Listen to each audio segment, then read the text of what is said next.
After 3 years, the Overwatch League World Cup is officially back. For the next 2 weeks, the grind for BlizzCon is officially on. If you're looking for a guide on important info and a preview of all 3 regions, then you've come to the right place. Let's start with the basics. Start date, rules, brackets, how you can watch, incentives, and much more. So the World Cup qualifiers begin for all regions this Thursday, June 22nd, and will run all the way until July 2nd. If you like seeing Overwatch all day, every day, then the World Cup qualifiers are definitely the place to be. On a good number of days, you'll be getting 10 plus matches in a day. Please note that start times reflect upon their local time zone, so definitely look at the schedule so you don't miss out on any of your most anticipated matches. A link to said schedule will be provided in the description if you want to look at it more. In terms of where you can watch the World Cup this year, you have your choice between YouTube and Twitch. And if you're into co-streams, those will also be happening.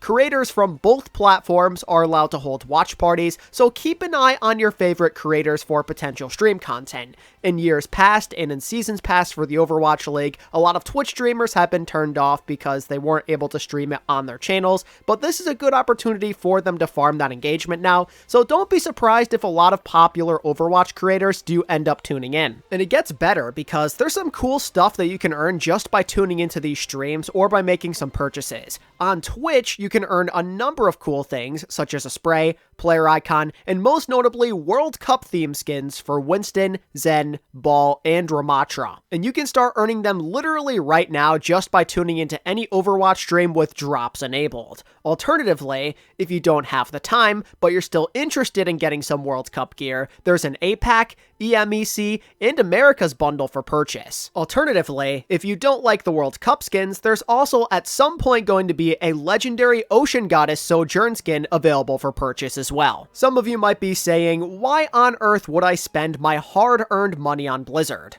Well, you'll be glad to know that part of the World Cup prize pool for this year is crowdfunded. For every purchase that you make of any of these skins and cosmetics, 25% goes directly towards this year's prize pool. And the best part about it is this fund has no cap. In other words, the more we contribute, the more we're supporting the players. With so many amazing ways to enjoy the World Cup and support it at the same time, you definitely don't want to miss out on the festivities. Speaking of said festivities, how about we transition into the qualifiers themselves? We'll talk about how they work, who plays who, and how we decide who makes it to the groups. So for starters, there's a total of 40 countries participating across 3 different regions. Those regions are the Americas, Europe and the Middle East, and Asia Pacific. And in those 3 regions, the participating countries will be split into 2 groups. And each of those groups will go through a round robin, with the top teams qualifying for the group stage being held later this fall. Every region is boasting 12 plus teams, but only 5 will advance from each. For those counting at home, that means 15 spots are up for grabs at BlizzCon. China automatically qualified for the top 16, so that is why the math works here. And that essentially takes care of the basics. You're all caught up on all of the fundamentals that you should know heading into this event, so how about we take a deeper dive into this thing? Let's look at the regions so you know who's participating in each group and who will likely be the favorites.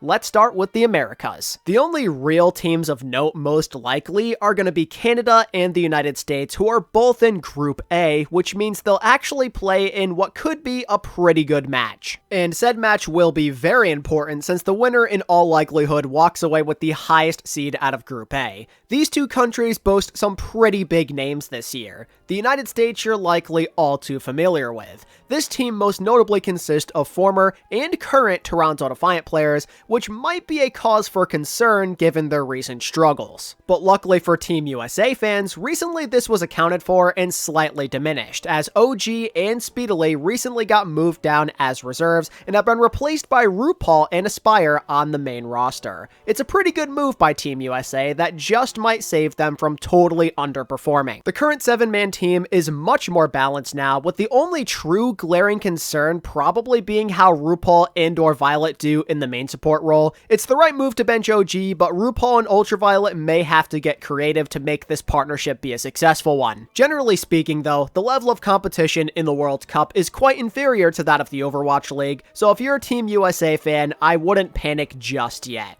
The real test likely won't come until the fall. For now, the main goal is to prove they can actually beat Canada, who are definitely underlooked. Every member of their team is either in the Overwatch League or are part of Contenders and Collegiate. Led by OWL veterans Crimzo and Seeker, with solid backup from Magic, Maple, and False, Canada has a great foundation. They have the star power and the confidence to really push this country to new heights. And with the uncertainty surrounding the US, Canada might actually walk away as the top team from Group A. Sadly though, the US and Canada are like the only noteworthy rosters in Group A. The others are full of unproven talent who likely won't do much damage once we make it out of the groups. But nonetheless, either Guatemala, Mexico, or Puerto Rico will be making it out of Group A alongside these two juggernauts. In Group B, things get a lot more dicey. There's no true favorite. South America no longer exists as a contenders region, so there's no huge team that really meets the eye.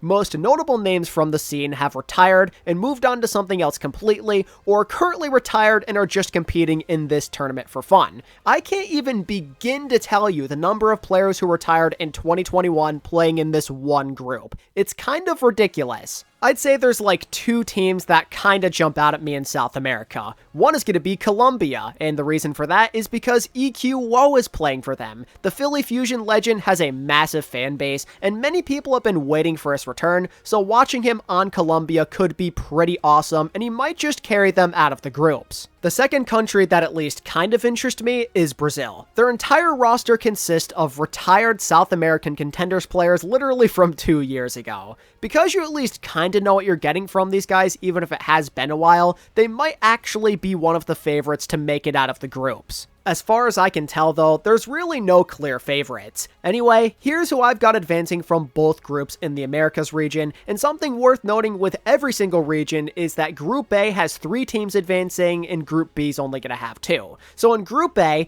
the US and Canada obviously make it out with relative ease, no question there, and joining them for me will be Mexico. I say that with very, very little confidence. I just know that they have like a decently sized competitive history, and they do have a former OWL player in Nomi coaching them, so maybe that's enough. In Group B, I picked Brazil and Colombia, of course. It is my hope that alexyOWL can possibly carry them enough to make a difference, while Brazil's previous pro experience might give them an upper hand over some of these more unknown countries. Genuinely though, I really do think that region's a total crapshoot. That's about enough on the Americas, so let's tackle Europe and the Middle East. This region is an absolute juggernaut. The fact that only 5 spots are available when there is 16 countries makes this extremely tight. Let's take a look at Group A. They possess quite a few good teams, many of which have made some serious noise in World Cups of the past. In my opinion, it is a 4-team race between the UK, Denmark, the Netherlands, and France. Led by Funny Astro, Kai, and Backbone, the UK have quite a few British legends going for them. That alone is going to give them an above average level team, but they also have Jakaro19, who I'm a major fan of. He is a real grinder and a solid main tank. The UK are very well rounded, and beating them will be pretty difficult. But for some of these other countries, maybe not impossible. A team like Denmark is pretty strong themselves. The standout aspect of their team has got to be that damage line. Shockwave, Naga, and Shax is pretty threatening. They've got literally everything you need. The Tracer, Projectile, and sniping abilities. What more could you really ask for from a proven DPS line like this? And the rest of their team helps make up for a pretty decent balance, I'd say. Doge and Molf are reasonably decent on tank, and their backline is part of the top team in EU contenders. Denmark are generally in pretty good hands, and I think that they should be pretty excited about their team. Also not to be trifled with is a longtime competitor in France. From the looks of it, they are definitely not as strong as they've been in the past, but then again, I said the same exact thing in 2019, and they made it to the bronze medal match, so what the heck do I know? There's 2 big things to note about France to suggest that they're worth taking seriously. For one, France is largely rocking with current and or former Overwatch League players. Poco, Benbest, FDGod, and even Nico are ready to run it back. Yes, you heard me right. Nico is playing in the World Cup in 2023. Crazy stuff. But honestly, I think the thing that might stand out even more with France is their staff. Do you want to know how many coaches they have this year? 8. Yeah, you heard me. 8 coaches, led by current Washington Justice head coach Get Amazed. That seems, I don't know, a little excessive? Either way, France have a solid number of brains and quite a bit of experience on their side that will probably get them over the hump. If they're going to get there, though, they might want to look out for the Netherlands. Coach Casores is back to coach yet another roster to greatness, and if you remember their 2019 run with him, then you'll understand why they're kind of a contender in a way. Netherlands may lack some of the names of these other countries, but I assure you that their resolve is very powerful, they're going to be well coached, and with Karandop there leading the way, you do not want to sleep on the Dutch. Group A has 3 spots up for grabs, and there's likely 4 teams in the running, so this should be a pretty tight race that you definitely want to keep your eye on. But if you thought Group A was crazy, then Group B is going to make you lose your mind. 8 countries with only 2 spots on the line. Just like Group A, there's a lot of familiar faces making their return. Let's not beat around the bush here. There are 3 obvious favorites from Group B. The big one that many fans have their eyes on is Team Sweden, and understandably so. Sparker and Kevster is a ridiculous DPS line and probably one of the best in this entire World Cup. Sweden have some nasty carry potential. Like, the team itself isn't even that spectacular, but this DPS line alone is so insane that it may not even matter. Not to be outdone, though, is Finland, another timeless staple of the World Cup. Many Finnish legends have repped the blue over the years, and this time will be no different. Massa, Sauna, Vestola, and the GO LH Cloudy make Finland one of the easiest teams in this entire thing to cheer for. They're going to play Rhine, they're going to catch your eyes, and their shenanigans should have them be a fan favorite. And while their roster isn't as crazy as in years past, their chances of making the groups are decently high. They're one of the more talented rosters in the groups, at least on paper. But let me tell you, as much as I like Sweden, and even Finland to a certain extent, I don't know if either of them have anything on Saudi Arabia. People continue to sleep on the talent from this country, and I don't see why. In my opinion, they are going to be the team to beat from the B block. They're actually so stacked. The core of this roster stems from Twisted Minds, aka the #1 team in EU contenders currently. UB,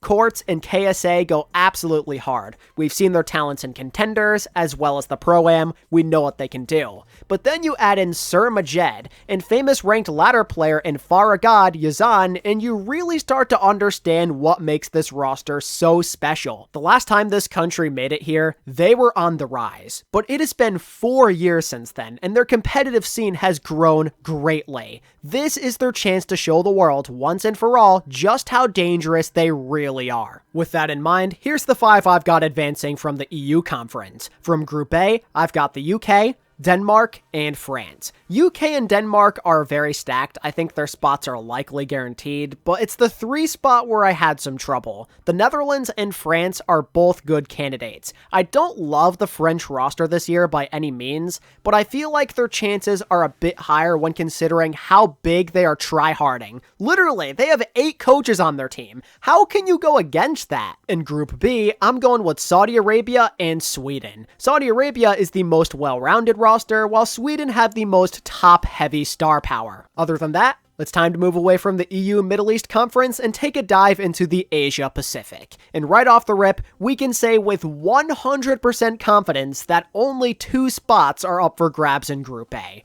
South Korea's there, ladies and gentlemen. This is literally just their warm-ups. It is the strongest country in the world with last year's Dallas Fuel and Lip. That is the easiest undefeated group stage I have ever seen. But I'd also like to add in that Japan are likely shoo-ins as well. Japan is back for the 5th time now, and this year they are fielding the #2 team in the Asian Pacific Contenders region. The roster is pretty respectable overall, and the synergy should give them a notable advantage. It's the 3rd spot that could actually be a race. Hong Kong has talent from like 4 of the better Pacific Contenders teams, but Chinese Taipei is also a decent shout with much of the same. In my opinion though, Group B is going to be the more interesting and competitive one. The front runner is of course Australia, a core of the 2nd best Aussie contenders team, with Punk and Kuffa at tank. That sounds pretty gross to me, and it just might be the best roster they have fielded since 2017. Interestingly enough though, New Zealand may be pretty decent too. An experienced core led by the DPS line of Honeypot could give a lot of Group B teams some real trouble. And shout out to ColorHex for actually sticking around the scene after all these years. I'd also like to shout out India and Thailand as other threats though. India's got good coaching and a respectable core of NA, EU, and collegiate players. Anybody remember Pummy owning in the Pro-Am? Remember when he styled on the San Francisco Shock? Well, he's there to shine as India's star playmaker. India are kind of in that sleeper team category. Their roster is actually pretty decent, and Thailand's kind of in a similar boat. I'm not so familiar with the names, but 4 players from the recent first place finisher and Pacific contenders has got to put you in a reasonably good position to be competitive. Group B could actually be kind of tight with some upset potential, and it could low-key end up being the most competitive group. From Group A, I think that Korea, Japan, and Hong Kong will advance, while in Group B, Australia and India will take it. Honestly, most of these teams should be set in stone. I'm feeling pretty good about Korea, Australia, and Japan. The other ones, though, I'm not completely sure of. Those are highly debatable, and I think that the final race should be really fun to decide those spots. And with that, we've come to the conclusion of the World Cup qualifier preview and format.